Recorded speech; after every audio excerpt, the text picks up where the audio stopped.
est ici, l'autre c'est la branche qui est là-bas. Et puis par après, nous allons comprendre que le tronc reste le même, l'arbre c'est le même. Et c'est comme ça que moi je vois l'église. Et donc, aller prendre quelqu'un d'une chambre et le ramener ou la ramener dans ta chambre, c'est pas faire entrer quelqu'un dans la maison. C'est en fait quelqu'un déjà de la maison. C'est pas si vous me comprenez. C'est déjà quelqu'un de la maison. Amen. Alors, c'est très important. Jésus dit, écoutez, pour que vous puissiez sortir, vous avez besoin du Saint-Esprit. Et aujourd'hui, on parle tellement de l'Esprit. Et nous avons dit que si aujourd'hui, il n'y a pas trop de conversion, c'est parce qu'en réalité, on écoute la parole, on organise des séminaires, on organise des retraites, on organise beaucoup de choses. Mais on n'a pas assez de résultats. Lorsque nous prenons les témoignages et nous regardons, nous essayons de le mettre en parallèle avec les types de prières que nous faisons, il y a de quoi nous poser des questions. Quand tu parles avec certains serviteurs de Dieu, tu as comme l'impression que Dieu est tellement contre eux, Dieu est tellement contre les serviteurs, Dieu ne sait pas agir dans leur vie. Quel est le problème? Parce qu'il faut à un moment donné s'asseoir, réfléchir et se poser des questions. Quel est le problème? Quel est le problème? Et depuis un temps, nous avons compris que le problème, ce n'est pas nos rencontres. Non, le problème ne réside pas dans nos rencontres. Le problème, on a trop arrangé l'extérieur. On a embelli nos églises. On a payé des instruments. On a fait un effort pour étudier même la parole, étudier la Bible. On l'étudie. On prend le temps. Les apôtres qui ont été à la théologie de Jésus pendant 3 ans. C'était là.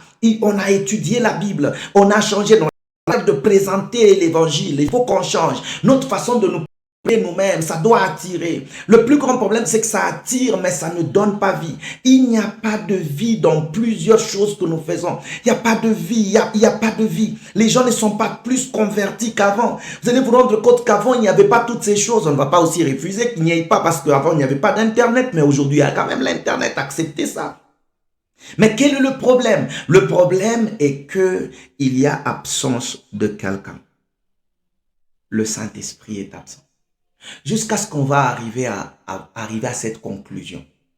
Je sais que parfois quand on dit ça, les églises, quand je parle des églises, je parle des hommes et des femmes, des chrétiens qui vont venir nous taper, qui vont venir parfois nous jeter des pierres.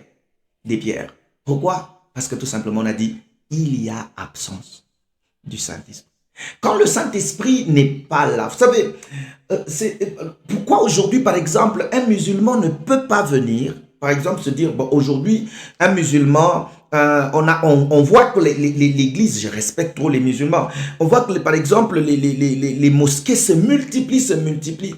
Alors que les églises aussi se multiplient là-bas. Pourquoi un musulman ne peut pas quitter chez lui pour venir chez nous? Comment quelqu'un qui est dans des sectes ne peut arriver à quitter là-bas? Ce n'est pas seulement parce que nous avons l'art oratoire. Il parle mieux que nous.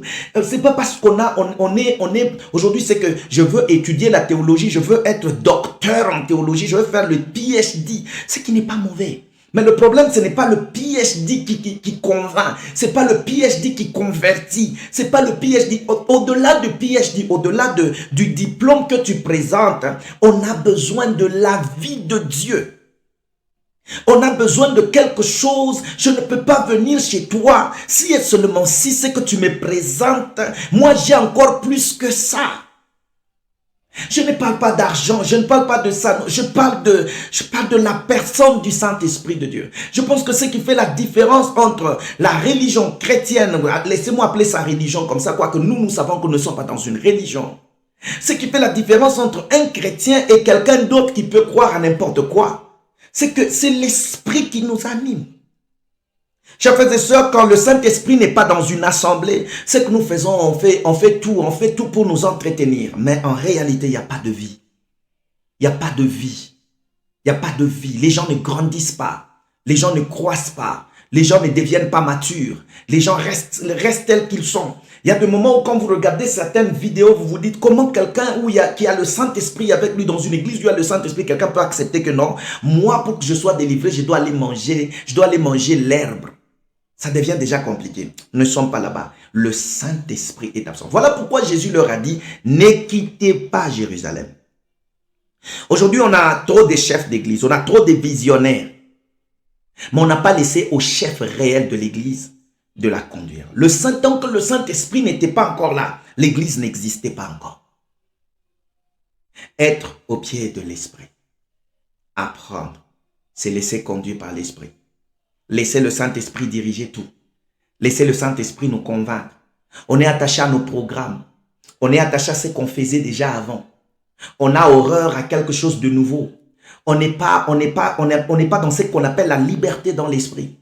Les dons sont devenus rares. Les parler en langue sont devenus fabriqués. Les prophéties, n'en parlons même pas. Les gens peuvent aller, ils apprennent, ils font tout, ils managent. Écoutez, il y a ce qu'on appelle la psychologie spirituelle. Quelqu'un est en train seulement de regarder, dit, est-ce que j'ai dit que la prophétie ne peut pas exister? La prophétie existe. Mais le problème, il faut faire la différence entre la prophétie et la psychologie. Je peux te regarder, je sais que tu as déjà de problèmes. Quand tu as trop de problèmes, ton visage peut me dire déjà que tu as de problèmes. Et la seule chose dont tu as besoin, c'est d'une parole d'encouragement. Aujourd'hui, on parle au nom de Dieu alors que Dieu n'a peut-être pas dit. Pourquoi? Mais il y a des prophètes vrais qui entendent Dieu, à qui Dieu parle. Je nous